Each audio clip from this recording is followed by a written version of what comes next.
नमस्कार मित्रों, आपके अपने YouTube चैनल में आपका स्वागत है।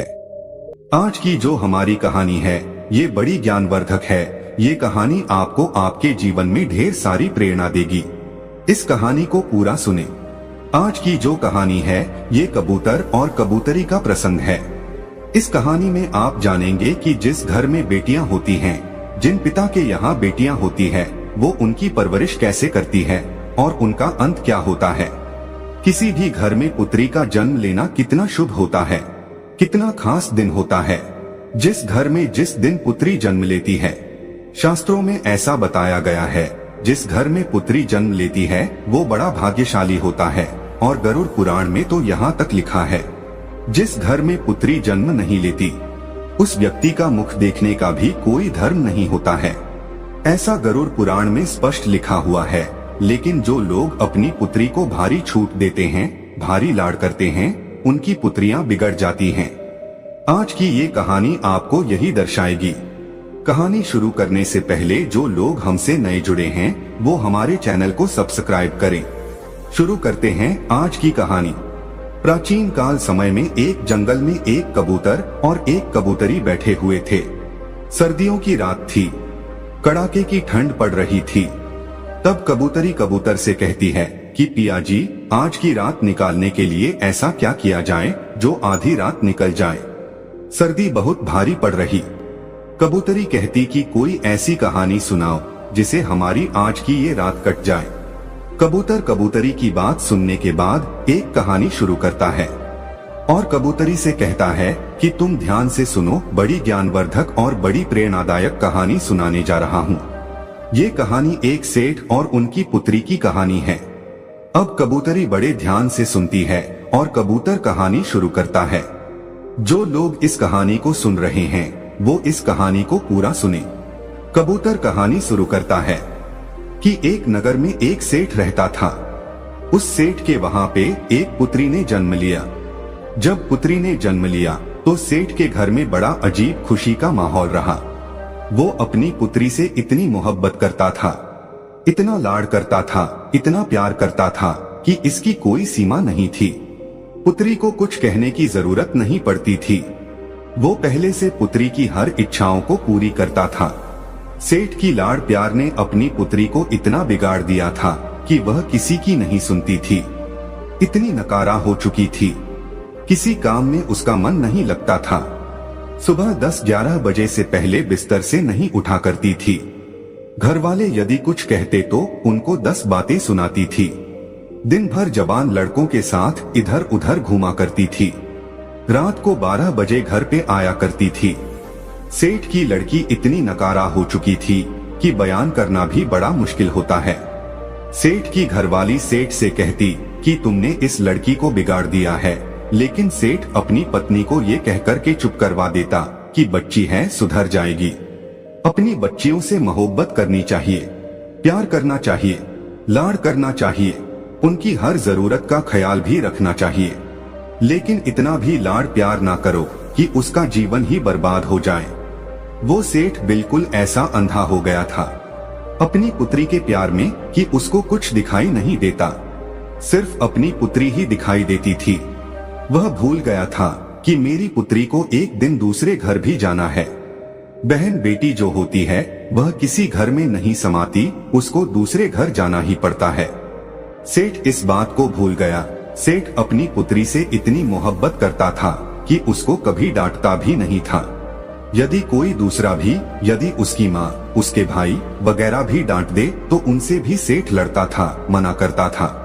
वो यही कहता कि अभी बच्ची है, सुधर जाएगी। अपनी पुत्री को हमेशा अच्छे संस्कार देना चाहिए। हर माता पिता को अच्छी तरह से मालूम होता है कि उनकी पुत्री को एक दिन जवान होने के बाद दूसरे घर में जाना पड़ता है। पुत्री की हर गलती को माता पिता सहन कर सकते हैं, लेकिन ससुराल वाले कभी भी बर्दाश्त नहीं करते हैं। इसलिए पुत्री को अच्छे संस्कार दो। कबूतर कबूतरी से इस बात को कह रहा है और कबूतरी ध्यान से सुन रही है। कबूतर आगे कहता है कि अब सेठ की बच्ची जवान हो चुकी थी। अब सेठ को एक चिंता सताने लगी थी कि कोई अच्छा सा वर, अच्छा सा रिश्ता ढूंढ के और मेरी पुत्री की मैं शादी करूं। यह सपना हर माता पिता का होता है जिस घर में लड़कियां जन्म लेती हैं।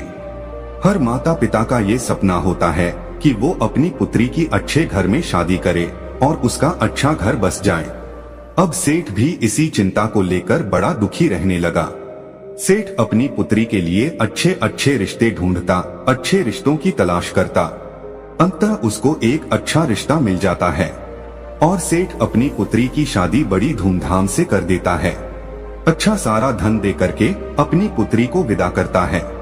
जब उसकी पुत्री ससुराल में जाती है तो 10 दिन बाद ही अपने पिता को फोन कर देती है और पिता से कहती है कि पिताजी इसी वक्त आप मुझे लेने के लिए आ जाइए। आपने मुझे कैसे नरक में डाल दिया है, मैं इस नरक में 1 मिनट भी नहीं रहना चाहती हूँ। सेठ अपनी पुत्री की बात सुनने के बाद बड़ा चिंतित होता है, बड़ा दुखी होता। सेठ सोचने लगता है कि रिश्ता तो मैंने बिल्कुल सही ढूंढा था, बिल्कुल काबिल लोग थे, लेकिन पुत्री कह रही है कि बिल्कुल नरक में डाल दिया है। ऐसा 10 दिन में ऐसी कौन सी आफत आ गई है जिसके कारण मेरी पुत्री ऐसा कह रही है। सेठ थोड़ा चिंतित होता है और अपनी पुत्री के ससुराल में पहुंच जाता है। यदि हमारी पुत्री के लक्षण ठीक होते हैं, हमारी पुत्री सही होती है और उसके संस्कार बिल्कुल सही होते हैं, तो पुत्री के ससुराल में पुत्री के पिता को बड़ा मान सम्मान दिया जाता है, उसको आदर दिया जाता है, उसका सम्मान किया जाता है। लेकिन जब वो सेठ अपनी पुत्री के ससुराल में पहुंचा तो उसको कोई मान सम्मान नहीं मिला। कोई उसे राम राम करने के लिए तैयार नहीं था, कोई उसको आदर देने के लिए तैयार नहीं था। फिर जब अपनी पुत्री के ससुराल में पहुंचता है तो सबसे पहले उसकी समधन मिलती है, यानी उसकी पुत्री की सास मिलती है। अपनी समधन से जाकर कि वह राम राम करता है, जय श्री राम करता है, लेकिन वो भी मुंह फुला लेती है और कुछ जवाब नहीं देती है। सेठ फिर अपने समधी से मिलता है, समधी से जय श्री राम कहता है, नमस्कार करता है, लेकिन वो भी कोई जवाब नहीं देता है। उसके बाद सेठ अपनी पुत्री के जेठ से मिलता है, वो भी कोई जवाब नहीं देता है, यानी कोई भी उसको कोई मान सम्मान नहीं दे रहा था। अंत में सेठ अपने दामाद से मिलता है। सेठ का दामाद कहता कि अपनी पुत्री को ले जाओ, हमें इसकी जरूरत नहीं है। ऐसी बिगड़ी औलाद आपने पैदा की है, हमारे घर को नरक बना दिया है। इसको तुरंत इसी वक्त यहाँ से ले जाओ, जो तुमने दहेज वगैरह दिया है उसका बैठ के हिसाब कर लो, हमें इसकी जरूरत नहीं है। सेठ बड़ा दुखी होता है। उसके बाद सेठ अपने पुत्री के कमरे में जाता है और अपनी पुत्री से कहता है कि पुत्री क्या बात हो गई।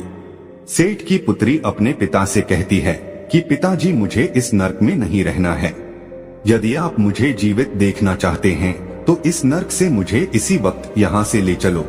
पुत्री की इतनी बात सुनने के बाद सेठ अपनी पुत्री को साथ लेकर के और पुत्री के ससुराल के घर से बाहर निकल जाता है। लेकिन फिर भी सेठ की पुत्री के ससुराल वाले कोई भी जयराम जी की नहीं करता है। सेठ अपनी पुत्री को लेके और रस्ते रस्ते रवाना हो जाता है। रास्ते में सेठ अपनी पुत्री से पूछता है कि पुत्री आप मुझे एक बात बताइए कि तुम्हारी सास कैसी है।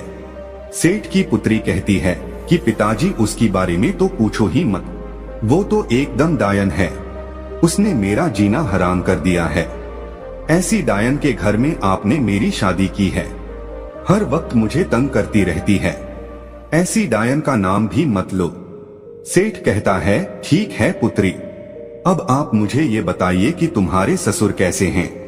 सेठ की पुत्री कहती है कि उस दुष्ट का नाम भी मत लो, वह तो एकदम दुष्ट है, राक्षस है।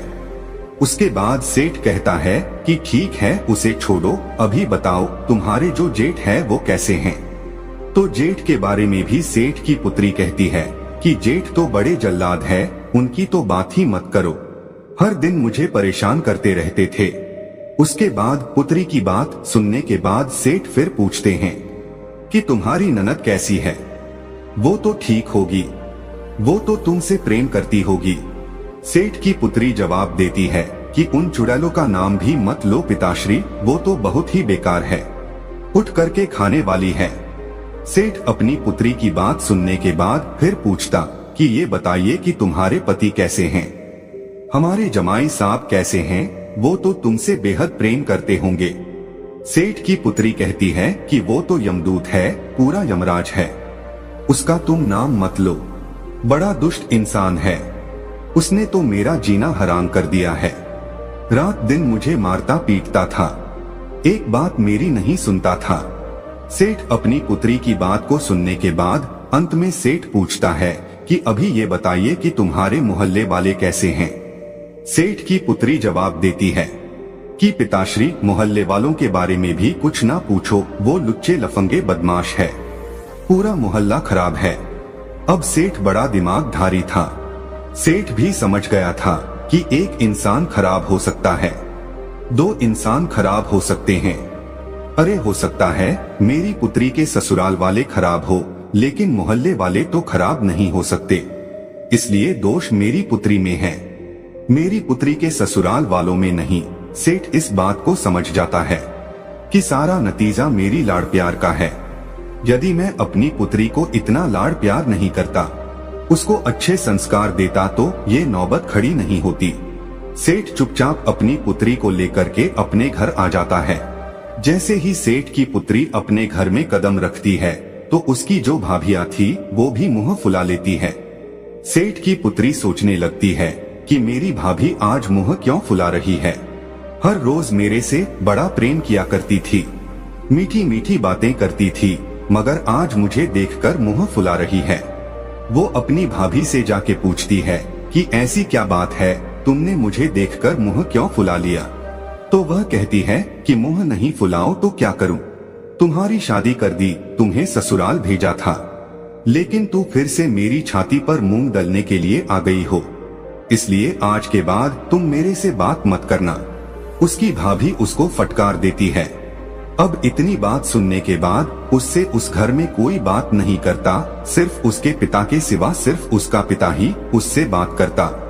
अब वो धीरे धीरे बड़ी दुखी हो जाती है, धीरे धीरे उसकी आंखें खुलने लगती है।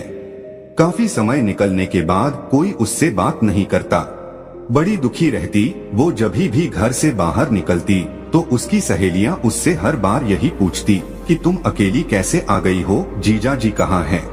कोई पड़ोसी मिलता तो वह भी इसी बात को पूछता कि तुम अकेली कैसे आ गई हो, तुम्हारे जमाई कहाँ हैं? ऐसे ताने सुन सुनकर वो बड़ी दुखी रहने लगी। मंदिर में जाती तो मंदिर में भी लोग इसी बात को पूछते। सभी मोहल्ले वालों की जबान पे यही बात रहती कि भला सेठ की पुत्री अकेली आ गई है, नई नई शादी की थी, हो सकता है इनका तलाक होने वाला है। सेठ को भी हर बार यही ताने सुनने पड़ते और सेठ की पुत्री को भी हर बार यही ताने सुनने पड़ते। इन्हीं तानों से सेठ की पुत्री बड़ी दुखी रहने लगी। अब उसको धीरे धीरे ये ज्ञान हो गया था कि सारी गलती की जड़ मैं हूँ और मेरी गलती की वजह से आज मेरे पिता का सर भी नीचे झुक गया है। लेकिन अपने ससुराल में वो जाने के लिए तैयार नहीं थी। वो यही कहती थी कि पिताजी, इससे अच्छा तो ये होता कि मैं कुंवारी रह जाती, यदि आप मेरी शादी नहीं करते तो बहुत ही अच्छा होता।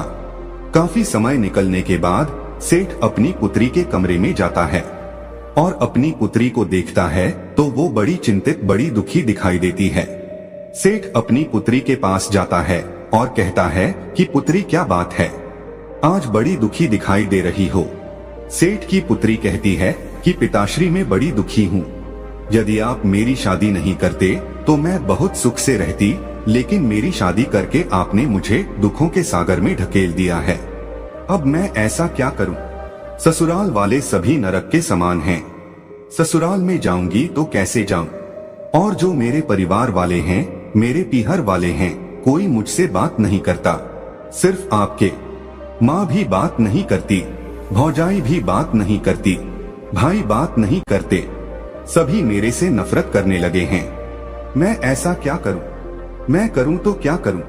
उसका पिता अपनी पुत्री से कहता कि पुत्री, हमारे नगर में एक बहुत बड़े विद्वान पहुंचे हुए साधु आए हैं, एक संत आए हैं, तुम्हारी समस्या को लेकर मैं उनके पास गया था तो उन्होंने मुझे एक उपाय बताया है। यदि तुम इस उपाय को करती हो तो 6 महीने के अंदर तुम्हारे सभी ससुराल वाले तुम्हारी मुट्ठी में होंगे और तुम्हारे इशारे पर नाचेंगे। इतनी बात पिता की सुनकर वो लड़की बड़ी खुश होती है कहती है पिताश्री 6 महीने में मेरी मुट्ठी में आ जाएंगे। बोले हाँ 6 महीने में तुम्हारी मुट्ठी में आ जाएंगे। तो कहती हैं कि पिताश्री वो उपाय मुझे जल्दी से बताइए, मैं उपाय को जरूर करूंगी। उस लड़की का पिता अपनी पुत्री को उपाय बताता है और कहता है कि 6 महीने तक एक मंत्र का जाप करना है और साधना करनी है। यदि तुम इस कार्य को करती हो तो मात्र 6 महीने में तुम्हारे सभी ससुराल वाले, तुम्हारे पति, तुम्हारे जेठ, तुम्हारे ससुर, तुम्हारी सास, सभी तुम्हारी मुट्ठी में होंगे और तुम्हारे इशारे पर नाचेंगे। जैसा तुम कहोगी वैसा ही होगा। तुम उस घर की रानी बन जाओगी, तुम उस घर की मालकिन बन जाओगी।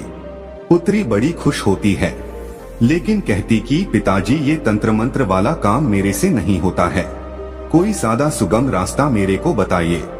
सेठ फिर कहता कि ठीक है पुत्री, यदि तुम मंत्र का जाप नहीं कर सकती तो मंत्र का जाप मैं करूंगा, तुम सिर्फ साधना कर लेना। पुत्री कहती कि साधना कैसे की जाती है?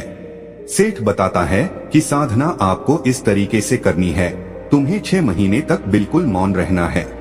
तुमसे कोई भी कुछ कहे बिल्कुल जवाब नहीं देना है। हर इंसान की बात को सुननी है, हर इंसान के पैर को छूना है, यही साधना होती है।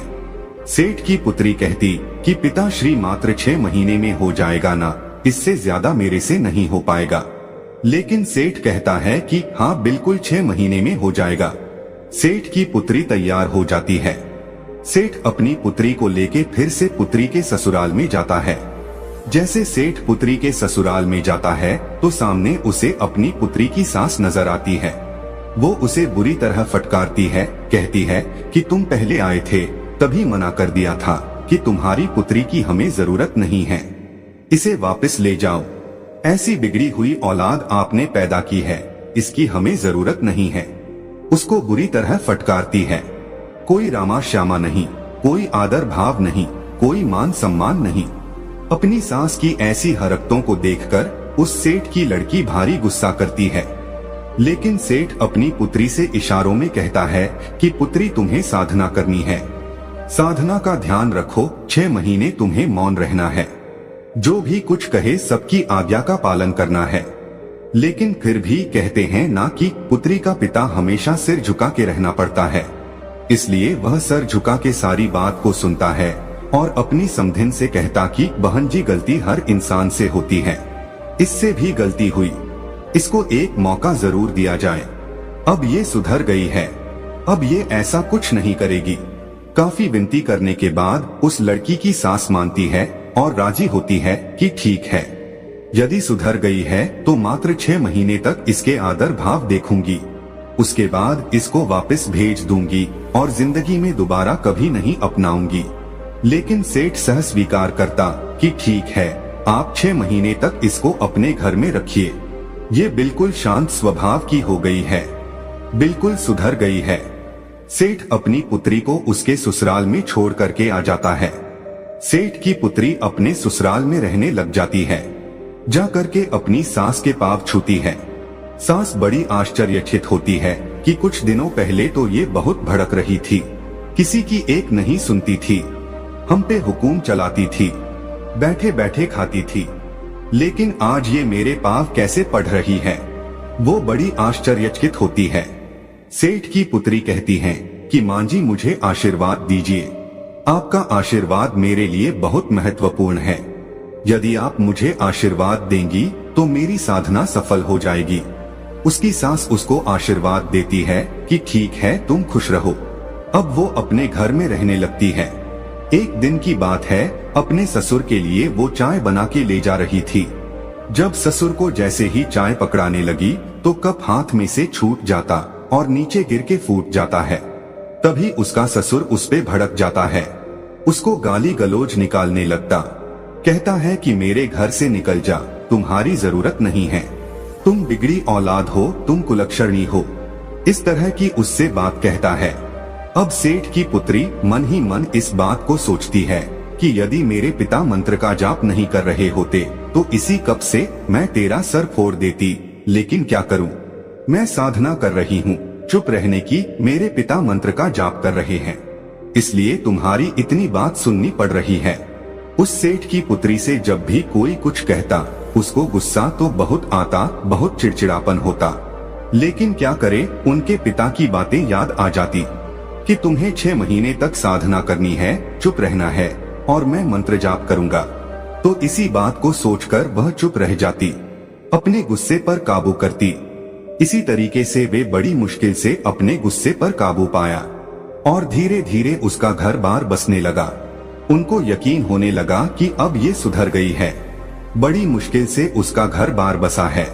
6 महीने बाद वो गर्भवती हो जाती है, 9 महीने बाद वो माँ बन जाती है। अब उसकी गृहस्थी बड़े आराम से चल रही थी। इसीलिए कहते हैं कि अपनी पुत्री को बेइंतहा लाड करना, उसको सर पे चढ़ाना बड़ा खतरनाक साबित होता है। हाँ, अपनी पुत्री को प्रेम करो, मोहब्बत करो, हर चीज का ख्याल रखो, लेकिन इतना भी सर पे ना चढ़ावो कि एक दिन तुम्हें भारी पड़ जाए और उसका भी जीवन बर्बाद हो जाए। कबूतर अपनी कहानी अब समाप्त करता है। प्रिय दर्शकों, अपनी पुत्री को हमेशा अच्छे संस्कार देना चाहिए। हर माता पिता को ये अच्छी तरह मालूम होता है कि उनकी पुत्री को एक दिन जवान होने के बाद दूसरे घर में जाना पड़ता है। पुत्री की हर गलती को माता पिता सहन कर सकते हैं, लेकिन ससुराल वाले कभी भी बर्दाश्त नहीं करते हैं। इसलिए पुत्री को अच्छे संस्कार दो। हम उम्मीद करते हैं कि इस कहानी से आप ढेर सारी प्रेरणा लेंगे। तो दोस्तों, यह कहानी आपको कैसी लगी हमें कमेंट सेक्शन में जरूर बताना, और अच्छी लगी हो तो इस चैनल को सब्सक्राइब जरूर कर लेना।